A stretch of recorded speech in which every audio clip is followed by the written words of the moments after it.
बच्चों, तो आज हम लोग करेंगे न्यूक्लाई चैप्टर का पूरा रिवीजन 30 मिनट्स के अंदर। तो शुरू से अंत तक पूरा वीडियो देखिएगा जिससे कोई भी टॉपिक आपसे स्किप ना हो। एकदम सुपर इजी लैंग्वेज में पूरी चीज आपके सामने मैं रख दूंगा। वेलकम टू अरविंद एकेडमी, मैं हूं अरविंद सर। और सुपर इजी फिजिक्स के लिए अरविंद एकेडमी चैनल को सब्सक्राइब करना मत भूलिएगा। चलिए स्टार्ट करते हैं। न्यूक्लाई इन 30 मिनट्स। कई बच्चों को रहता है कि जो मैं पढ़ा रहा हूं उसका पीडीएफ उनको मिल जाए, तो बहुत आसानी से आपको मिल जाएगा। आप डाउनलोड कर लीजिए अरविंद एकेडमी ऐप को बेटा, और उसके स्टोर सेक्शन में जाइएगा। वहां पर क्लास 12 फ्री पीडीएफ नोट्स दिखेंगे।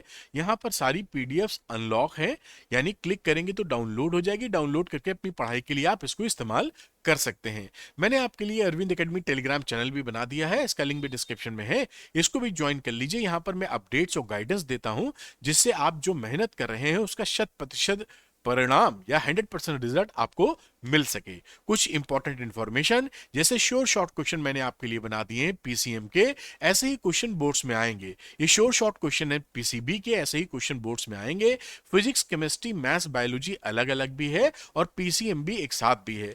ऐसे ही क्वेश्चन बोर्ड्स में आएंगे। ये मैं क्यों बोल रहा हूं? क्योंकि ये 10 साल की ट्रेंड एनालिसिस पर बेस्ड है और मेरे 25 साल का टीचिंग एक्सपीरियंस इसमें लगा हुआ है। ध्यान रखिएगा, मैं ऐसा नहीं कह रहा हूं कि बोर्ड में कॉपी पेस्ट हो जाएंगे क्वेश्चन, क्योंकि पेपर नहीं आउट कराया गया है, लेकिन आएंगे इसी टाइप के क्वेश्चन, ये पक्का है। और अच्छी बात क्या कि एक चैप्टर पे केवल 20 से 25 क्वेश्चन है, यानी आप आसानी से चैप्टर को ये क्वेश्चन लगा सकते हैं। फुली सॉल्व है, सोल्यूशन के लिए कहीं भटकने की जरूरत नहीं। 100% बोर्ड टारगेटेड क्वेश्चन है, ऐसे ही क्वेश्चन बोर्ड्स में आने वाले हैं। और गुड न्यूज क्या है बेटा, कि जहां पर फिजिक्स के कोर्स का इन्वॉल्वमेंट है, उसमें मैंने एनसीईआरटी वीडियो सॉल्यूशंस, यानी क्लास एनसीईआरटी की जो क्लास 12 की फिजिक्स की बुक है, उसमें जितनी एक्सरसाइज और जितने एग्जाम्पल्स हैं, सबको रिकॉर्ड कर दिया है सुपर इजी लैंग्वेज में आपके लिए। तो मैं आपसे ये अपील करूंगा कि आप श्योर शॉर्ट क्वेश्चन बढ़िया से लगा लीजिए, और थोड़ा समय अगर बचा लीजिए तो एनसीईआरटी भी देख लीजिए। एकदम धांसू रिजल्ट आपका आ जाएगा। तो श्योर शॉर्ट क्वेश्चन लगाकर श्योर शॉर्ट रिजल्ट आप ला सकते हैं। जो बच्चे श्योर शॉर्ट क्वेश्चन लेना चाहते हैं, वो अरविंद एकेडमी ऐप को डाउनलोड कर लीजिए। उसके स्टोर सेक्शन में जाइएगा, वहां पर कई हेल्पफुल कोर्स आपको दिखाई पड़ेंगे। श्योर शॉर्ट क्वेश्चन को भी कोर्स वहां दिखेगा, उसको लेकर अपनी पढ़ाई को तुरंत आगे बढ़ाइए और श्योर शॉर्ट रिजल्ट की तरफ मूव कर जाइए। चलिए स्टार्ट करते हैं। जिस वजह से वीडियो बन रहा है, तो बात करेंगे कि कंपोजिशन ऑफ न्यूक्लियस, न्यूक्लियस में क्या क्या चीजें होती हैं। तो ये आपको बड़ी अच्छी तरह मालूम होगा कि न्यूक्लियस के अंदर प्रोटॉन और न्यूट्रॉन पाए जाते हैं। प्रोटॉन होता है पॉजिटिव चार्ज, जितना इलेक्ट्रॉन पे चार्ज है उतना ही पॉजिटिव चार्ज इस पे मिलेगा, 1.6 इंटू 10⁻⁻19 कूलम।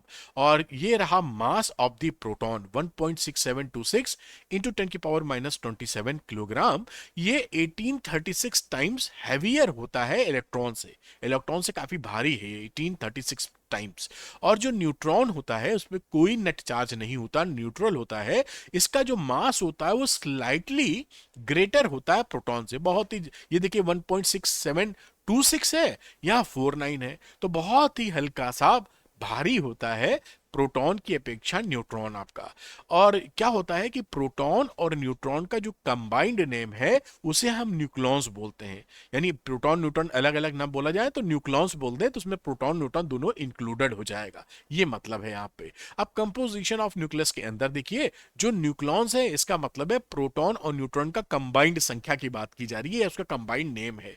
एटॉमिक नंबर क्या होता है? जेड, नंबर ऑफ प्रोटॉन्स के बराबर। तो जितने आपके प्रोटॉन हैं उसी को आप जेड से शो करते हो, और ये एटॉमिक नंबर होता है। मास नंबर क्या होता है? मास नंबर होता है प्रोटॉनों की संख्या प्लस न्यूट्रॉनों की संख्या, या कह दीजिए न्यूक्लॉन्स की संख्या, और इसको हम बोलते हैं मास नंबर।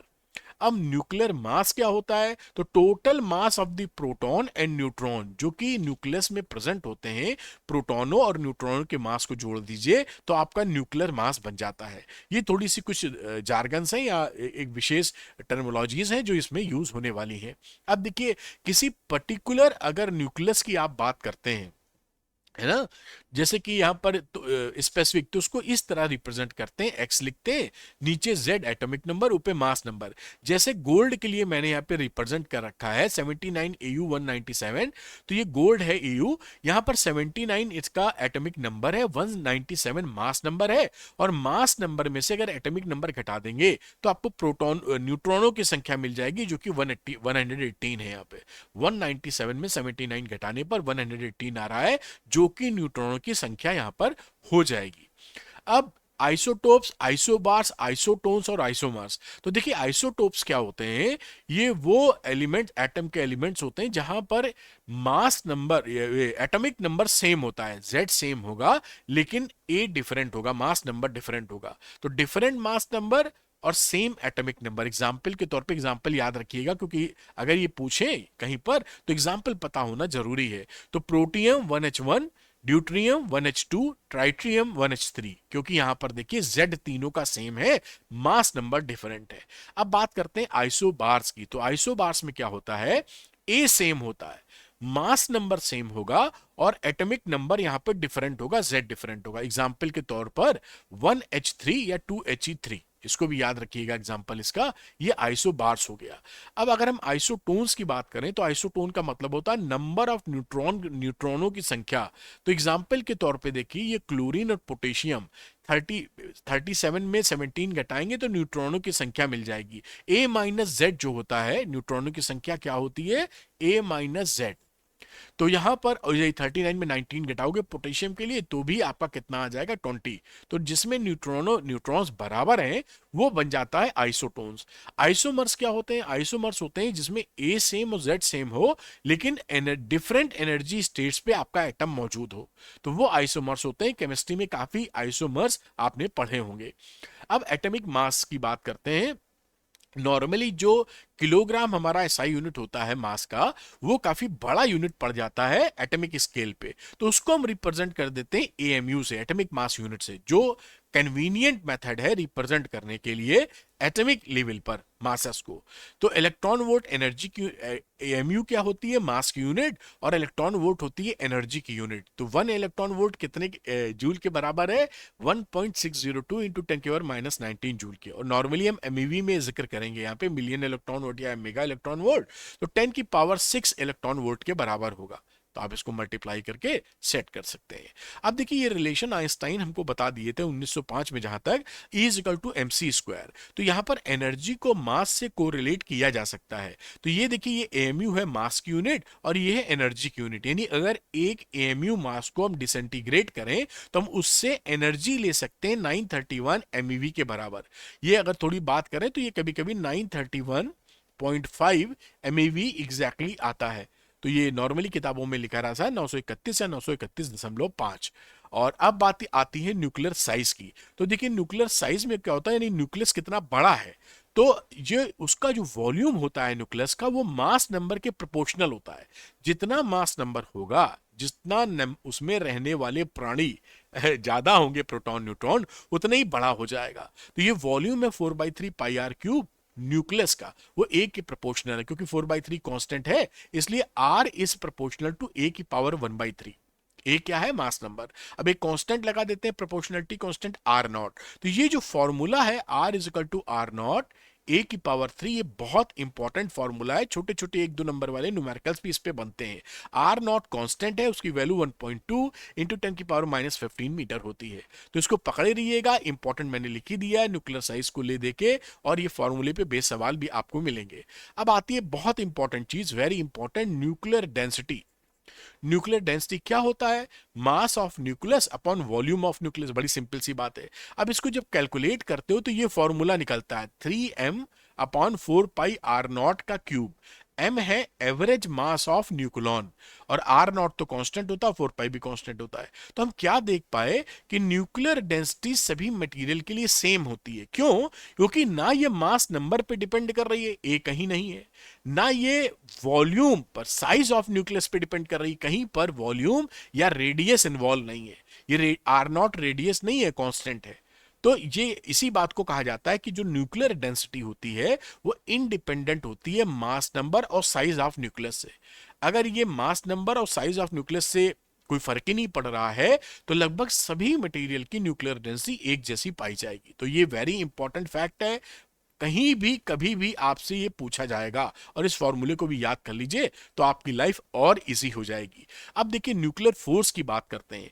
क्या होता है कि भाई न्यूक्लियस के अंदर आप देखिए, ये बड़ा सा न्यूक्लियस बना रहे है छोटा सा, अगर यहाँ पे दो प्रोटॉनों को रहना है साथ में, तो प्रोटॉन प्रोटॉन तो एक दूसरे को रिपल करते हैं, भाग जाना चाहिए, लेकिन फिर भी इतनी छोटी सी जगह में वो साथ रहने को मजबूर है। तो इसका क्या मतलब है कि इसको कोई फोर्स बांधे हुए है, और वो फोर्स इतना डोमिनेटिंग है कि जो इलेक्ट्रोस्टैटिक फोर्स लग रहा था उसको डोमिनेट कर जा रहा है। तो ये जो फोर्स होता है जो इसको एक साथ रहने पे मजबूर करता है, उसको बोलते हैं न्यूक्लियर फोर्स। अब न्यूक्लियर फोर्स जो होता है उसकी 8 प्रॉपर्टी मैंने यहां पे लिखी हैं। आठों प्रॉपर्टी का एक एक करके मैं एक्सप्लेनेशन देता चलूंगा, इस ग्राफ को भी मैं समझा दूंगा, लगेगा तो समझ गए ना। न्यूक्लियर फोर्स सबसे ज्यादा स्ट्रॉन्गेस्ट फोर्स होता है नेचर में, और ये मजबूर करता है सेम चार्ज के पार्टिकल को साथ रहे, क्योंकि न्यूक्लियस में प्रोटॉन प्रोटॉन मिलते हैं, न्यूट्रॉन भी होते हैं, प्रोटॉन भी होते हैं। तो पहला है स्ट्रॉन्गेस्ट इंटरेक्शन। अगर मैं ग्रेविटेशनल फोर्स, इलेक्ट्रोस्टैटिक फोर्स और न्यूक्लियर फोर्स का रेशियो ले लूं तो 1:10⁻36:10⁻38 आएगा। तो यहां पर देखिए जो न्यूक्लियर फोर्स है वो सबसे ज्यादा स्ट्रॉन्ग नजर आ रहा है। तो ये नेचर में nuclear force is the strongest force. Short range force होते हैं, इसमें एक खास बात क्या होती है पहले समझा दूं, फिर इस ग्राफ का हवाला देके दोनों बात बता दूंगा। शॉर्ट रेंज फोर्स कहने का मतलब क्या है कि न्यूक्लॉन न्यूक्लॉन अगर पास में है तो फोर्स लगेगा अट्रैक्शन का, लेकिन अगर दूर कर दोगे तो अट्रैक्शन का फोर्स खत्म हो जाएगा, और अगर और पास ले आओगे तो भी अट्रैक्शन का फोर्स खत्म हो जाएगा, रिपल्शन शुरू हो जाएगा। तो एक छोटी दूरी तक शॉर्ट रेंज के लिए ही ये फोर्स लगता है यहां पर। अब ये ग्राफ यहां पर बनाया गया है, इस ग्राफ को हम लोग समझ लेते हैं। यहां पर आपको दिखाया गया है पोटेंशियल एनर्जी एमईवी में, मिलियन इलेक्ट्रॉन वोल्ट में कह लीजिए। अब जब पोटेंशियल एनर्जी निगेटिव होती है ना, ये देखिए जीरो लेवल यहां है और ये निगेटिव है, तो हमेशा ध्यान रखिएगा पोटेंशियल एनर्जी निगेटिव होने का मतलब है force of attraction. Potential energy positive होने का मतलब है रिपल्शन। तो यहां पर देखिए 0.8 फर्मी मीटर, ये क्या है, दो न्यूक्लॉन्स के बीच की डिस्टेंस। जब दो न्यूक्लॉन्स के बीच की डिस्टेंस 0.8 फर्मी मीटर होती है तो मिनिमम पोटेंशियल एनर्जी मिलती है माइनस में। इसका मतलब है स्ट्रॉन्गेस्ट अट्रैक्शन होता है। तो सबसे तगड़ा अट्रैक्शन कहां मिलेगा, जब आपका न्यूक्लॉन्स 0.8 फर्मी मीटर दूर हो। अगर हम डिस्टेंस को, उनके बीच की डिस्टेंस को बढ़ाने लगे तो हम जल्दी ही देखते हैं करीबन 4 फर्मी मीटर के आसपास इसका न्यूक्लियर फोर्स जीरो हो जाता है। ये देखिए जीरो वाली लाइन है यहां पर।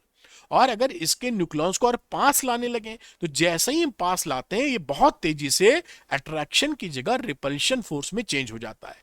तो ये बेसिकली मोटे तौर पे यहां से लेकर ये 3 के आसपास, ये 2-3 फर्मी मीटर तक ही अट्रैक्शन का फोर्स रहा। यही बात यहां पे लिखी गई है, आप समझ गए होंगे।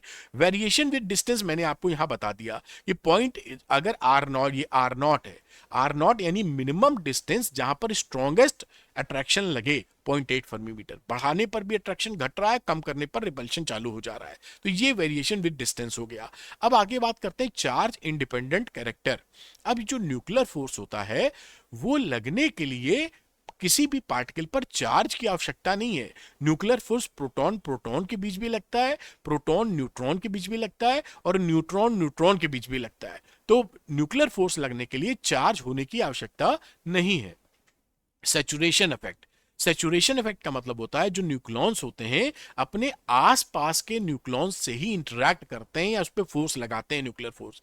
अगर एक न्यूक्लॉन से दूसरे न्यूक्लॉन की दूरी ज्यादा हो गई तो फोर्स नहीं लगा पाएगा, अपने पड़ोसियों से पे ही इंटरेक्शन देता है। अगर दूसरी तीसरी गली में कोई रह रहा है तो उस पर इसका असर नहीं होता। अभी हम और डिटेल में समझाएंगे saturation effect. Spin dependent character, अगर दो न्यूक्लॉन्स पैरेलल स्पिन कर रहे हैं, एक ही दिशा में स्पिन कर रहे हैं, तो फोर्स ऑफ न्यूक्लियर फोर्स ज्यादा होगा। और एंटी पैरेलल, एक इधर घूम रहा है किधर घूम रहा है, एंटी पैरेलल स्पिन कर रहे हैं तो न्यूक्लियर फोर्स कम होगा।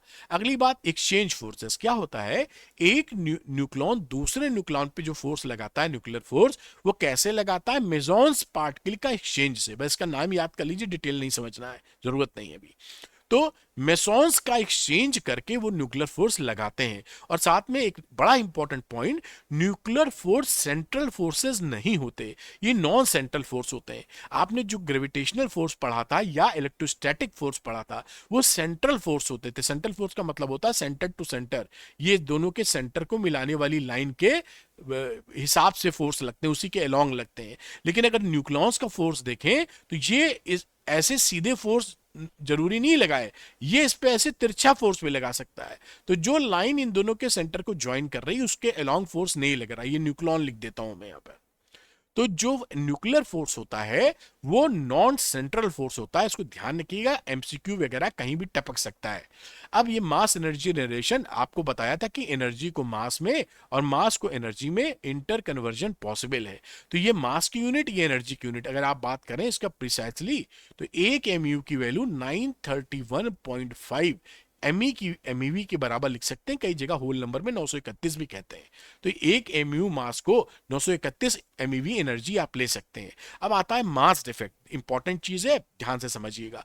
मास डिफेक्ट क्या होता है कि हम एक 8 न्यूट्रॉन, ऑक्सीजन का एग्जाम्पल लिया हुआ है, 8 न्यूट्रॉन और 8 प्रोटॉन को जब हम एक साथ लाके इकट्ठा कर देते हैं तो क्या होता है, इनका अलग अलग जो मास होता है उससे, जो इकट्ठा करने पर उससे मास कम हो जाता है। फिर से रिपीट कर रहे हैं कि जैसे सरलता के लिए मान लीजिए सब्जी लेने गए, आपने कहा 1 किलो आलू दे दो, 1 किलो प्याज दे दो, एक झोला लेके रखे हैं आप, तो आप ये सोचेंगे कि 1 किलो आलू और 1 किलो प्याज इस झोले में जाएगा तो 2 किलो हो जाएगा। लेकिन जब झोले में आपने डाला, एक साथ आ गए आलू और प्याज, तो एक और एक मिलकर 2 किलो नहीं हुआ, 1.98 केजी हो गया। तो ये जो 0.2 केजी घटा है इसी को मास डिफेक्ट बोलते हैं। समझ गए मेरी बात? तो 8 यहां पर मास डिफेक्ट क्या हुआ, 8 न्यूट्रॉन का और 8 प्रोटॉन का मास अलग अलग जो होता है उसको कैलकुलेट कर लीजिए, मल्टीप्लाई करके जोड़ के, और इसका एक साथ रहने पर जो एक्सपेरिमेंटल मास है, एक्चुअल मास, वो इसमें से घटा देंगे, तो this is known as a mass defect. उम्मीद है समझ गए होंगे। यहां पर यही बात मैथमेटिकली करके दिखाइए ज्यादा, जिससे ज्यादा क्लैरिटी आपको मिल जाए।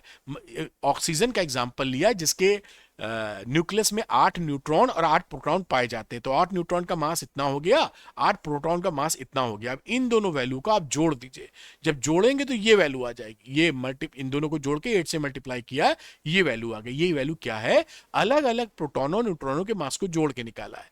फिर ये एक्सपेरिमेंटल मास आ गया, एक्सपेरिमेंटल मास एक्सपेरिमेंट से निकाला है, वो इतना दिख रहा है, देखिए इससे ये मास कम हो गया है, जितना कम हुआ वही मास डिफेक्ट। तो अब इसमें से आप ये वैल्यू घटा दीजिए, देखिए, और this is known as a mass defect. उम्मीदें समझ गए होंगे। अब मास डिफेक्ट से ही बाइंडिंग एनर्जी बनती है, मतलब जितना मास डिफेक्ट हुआ है उसी को एनर्जी में कन्वर्ट कर दीजिए, this is known as a binding energy. या आप कह सकते हैं कि प्रोटॉन और न्यूट्रॉन को साथ लाने पर, जब एक साथ आप किसी न्यूक्लियस में रखते हैं तो उसमें से कुछ एनर्जी रिलीज होती है, वो एनर्जी को ही हम बाइंडिंग एनर्जी कहते हैं। अलग अलग एनर्जी जब पास में लेके आए तो एनर्जी रिलीज होती, क्यों होती है, क्योंकि फोर्स ऑफ अट्रैक्शन की वजह से एनर्जी रिलीज होती है, पोटेंशियल एनर्जी कम हो जाएगी तो वहां पर नेगेटिव हो जाएगी, तो उसकी वजह से आपकी एनर्जी रिलीज होगी। तो E V is equal to delta MC square, बहुत आसान सी बात। अब क्या होता है, ये तो बाइंडिंग एनर्जी पूरे न्यूक्लियस की है, बेहतर होता कि हम बाइंडिंग एनर्जी पर न्यूक्लॉन निकालें, वो एक अच्छा पैरामीटर होता है। तो कुछ नहीं करना, ईवीएन का मतलब होता है बाइंडिंग एनर्जी पर न्यूक्लॉन।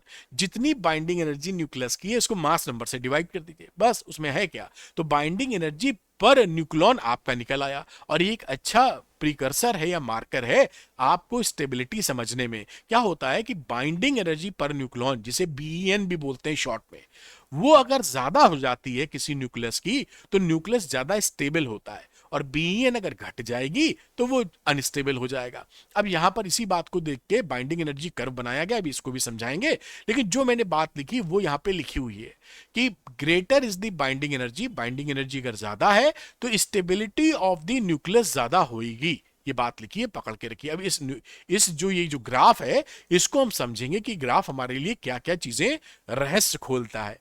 तो ये देखिए ग्राफ जो है ये किसके बीच में बना है, इधर है मास नंबर ए और यहां पर है बीएन वाई एक्सिस पर, बीएन एमईवी में है, ये बीएन है। अब यहां पर पहली चीज देखिए, जो मास नंबर 30 से 170 तक, 30 कहां आएगा, ये 25 है, करीब करीब यहां के आसपास 30, और 170 कहां आएगा, यहां के आसपास। इसके बीच में देखिए यहां से यहां तक बीएन बदल नहीं रहा है, लगभग कांस्टेंट है। तो पहली बात क्या लिखी है कि 30 से 170 मास नंबर के बीच में जो बाइंडिंग एनर्जी बीएन होती है वो लगभग कांस्टेंट होती है, जैसा ग्राफ में आपको दिख रहा है। दूसरी बात ये कह रहे हैं कि सबसे ज्यादा बीएन आपकी आयरन की होती है, 56 है इसका मास नंबर। उसके लिए कितनी होती है 8.75 MeV, और यूरेनियम के लिए भी लिख दिए 7.6 MeV। अब देखिए जो EBN होती है वो लाइटर न्यूक्लाई, 30 से कम वाले जो न्यूक्लाई हैं उनके लिए BEN कम है, या बात करें 170 से आगे चले जाएंगे तो भी BEN घटने लगती है। ये पॉइंट लिखा है कि EBN जो होती है 30 से कम और 170 से ज्यादा मास नंबर की घटने लगती है। EBN घटेगी तो स्टेबिलिटी घटेगी। अब देखिए यहां पर यह लिखा है कि जो फोर्स होता है अट्रैक्टिव एंड सफिशिएंटली स्ट्रांग होता है न्यूक्लॉन्स के बीच में। ऐसा कैसे पता चल रहा है? क्योंकि जो बाइंडिंग एनर्जी है वो MeV पर न्यूक्लॉन निकल रही है, जो BEN है, सफिशिएंट है। तो यहां पर ये देखिए BEN MeV में निकल रही है, इसका मतलब है कि इसके बीच का जो अट्रैक्टिव फोर्स है वो सफिशिएंट है, काफी है। मतलब आगे की बात करते हैं कि भाई 30 से 170 के बीच में मास नंबर के बीच में जो BN कांस्टेंट रही थी, तो वो कांस्टेंट क्यों रही थी? उसका कारण है कि जो न्यूक्लियर फोर्स होता है वो शॉर्ट रेंज फोर्स होता है, या न्यूक्लियर फोर्स जो होता है उसमें सैचुरेशन प्रॉपर्टी होती है। ये क्या मतलब हुआ कि ये बड़ा सा मैंने न्यूक्लियस बनाया, लार्ज न्यूक्लियस आपको दिखाने के लिए। अब यहां पर न्यूक्लॉन्स भरे हैं, तो ये जो न्यूक्लॉन है अपने पड़ोसी न्यूक्लॉन से तो इंटरेक्ट करेगा, मतलब न्यूक्लियर फोर्स लगाएगा, लेकिन इसी न्यूक्लियस के अंदर अगर कोई दूसरा न्यूक्लॉन दूर है तो इस पर कोई न्यूक्लियर फोर्स नहीं लगाएगा। जब न्यूक्लियर फोर्स लगाएगा नहीं तो BN में वृद्धि होगी नहीं, है ना?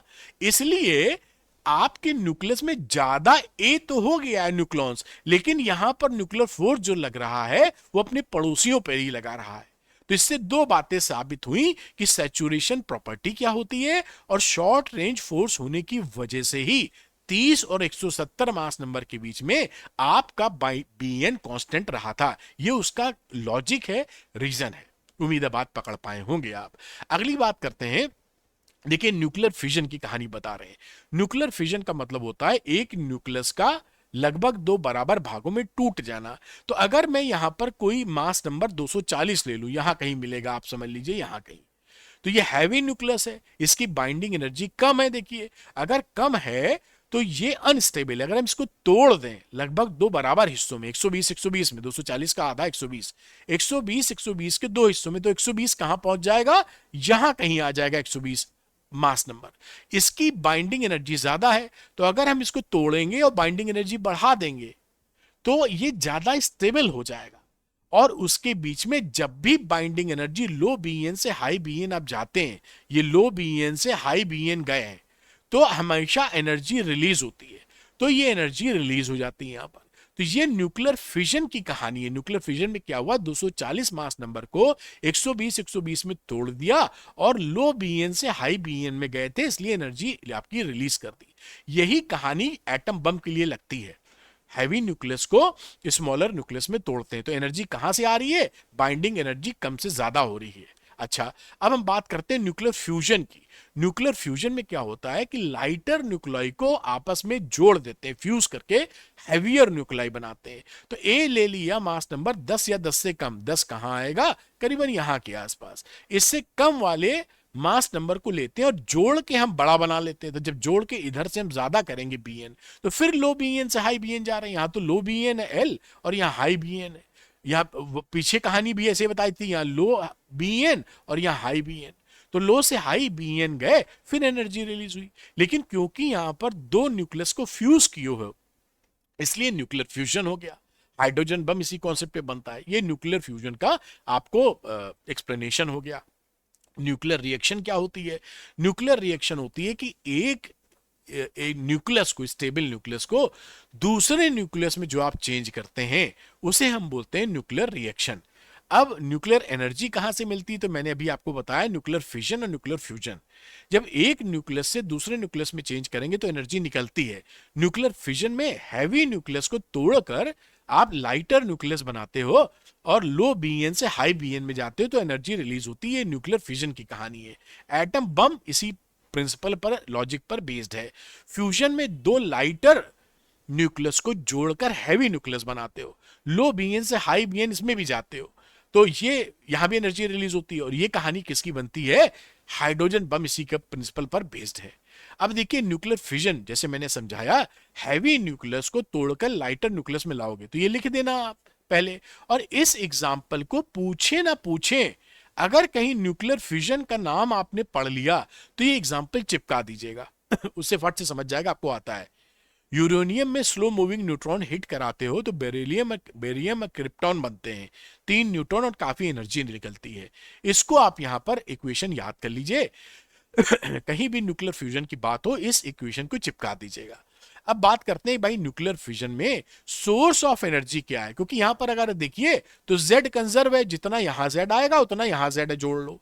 और ये ऊपर वाले को एटॉमिक मास बोलते हो, वो भी कंजर्व है, यहाँ 235 और एक 236 है, इन तीनों को भी जोड़ोगे 3 न्यूट्रॉन के साथ तो ये भी बराबर आ जाएगा। तो ना मास नंबर चेंज हुआ ना एटॉमिक नंबर कंजर्व रहा, फिर एनर्जी कहां से आई? तो एनर्जी आई मास डिफेक्ट से। आपने शुरुआत में इसकी कहानी में इस इतने को इनिशियल मास ले लिया यूरेनियम का, न्यूट्रॉन का, और जोड़ लिया, ये इनिशियल मास है। और इसके बाद इन सबका जो मास था वो यहां जोड़ लिया फाइनल मास में।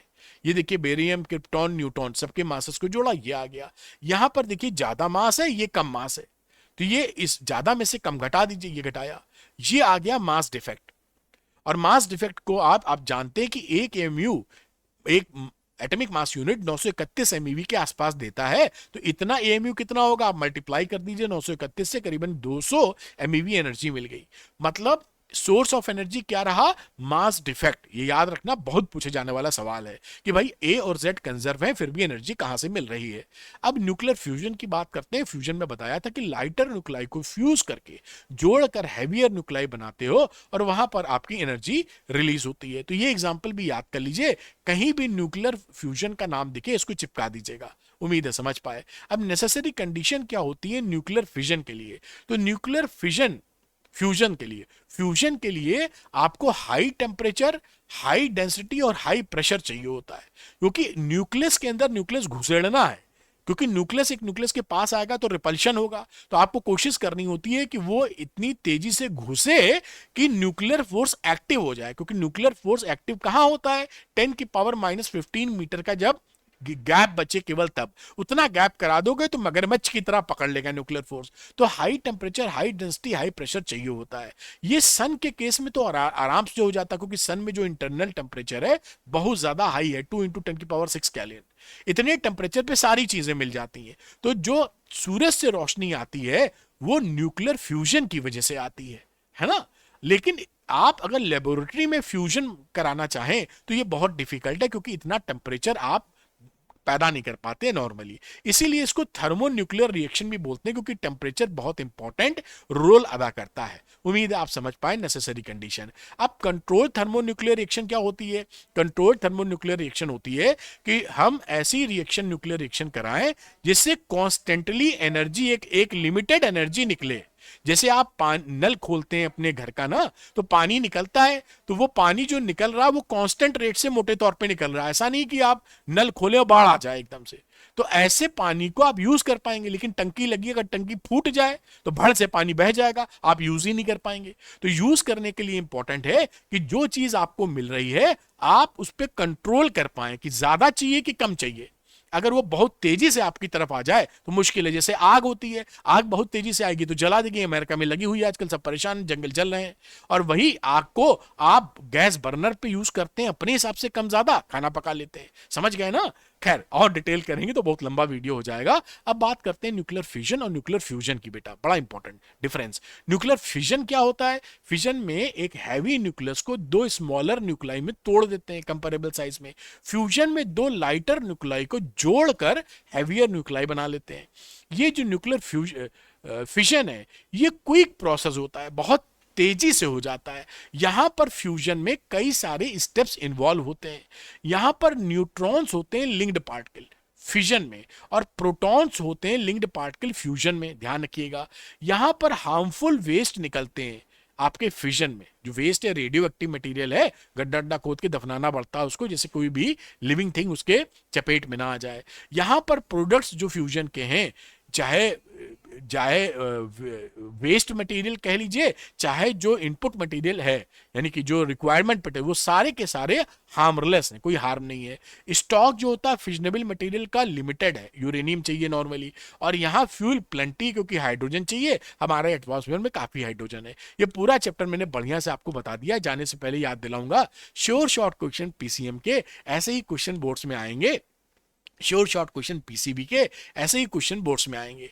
और फिजिक्स केमिस्ट्री मैथ्स बायो अलग अलग भी है, पीसीएमबी एक साथ भी है, ऐसे ही क्वेश्चन बोर्ड्स में आएंगे। ऐसा क्यों बोल रहा हूं? क्योंकि ये 10 साल की ट्रेंड एनालिसिस मेरे 25 साल के टीचिंग एक्सपीरियंस से ओतप्रोत है, भरा हुआ है। और अच्छी बात क्या कि 20 से 25 ही क्वेश्चन पर चैप्टर है, आप आसानी से लगा सकते हो, फुली सॉल्व है, सोल्यूशन के लिए कहीं भटकना नहीं है, 100% बोर्ड टारगेटेड क्वेश्चन है, ऐसे क्वेश्चन बोर्ड में पूछे जाएंगे। एक और गुड न्यूज है कि जहां पर फिजिक्स कोर्स में इन्वॉल्व है उसमें मैंने एनसीईआरटी वीडियो सॉल्यूशंस, पूरी किताब जो एनसीईआरटी क्लास 12 फिजिक्स है उसके उसके एक्सरसाइज और एग्जांपल्स को रिकॉर्ड कर दिया है और आपको पूरा प्रोवाइड कर दिया है, इस उम्मीद से कि अगर आप थोड़ी मेहनत करने की ठान लें तो श्योर शॉट लगाने के बाद एनसीईआरटी भी देख लेंगे तो महाधासु रिजल्ट आएगा आपका।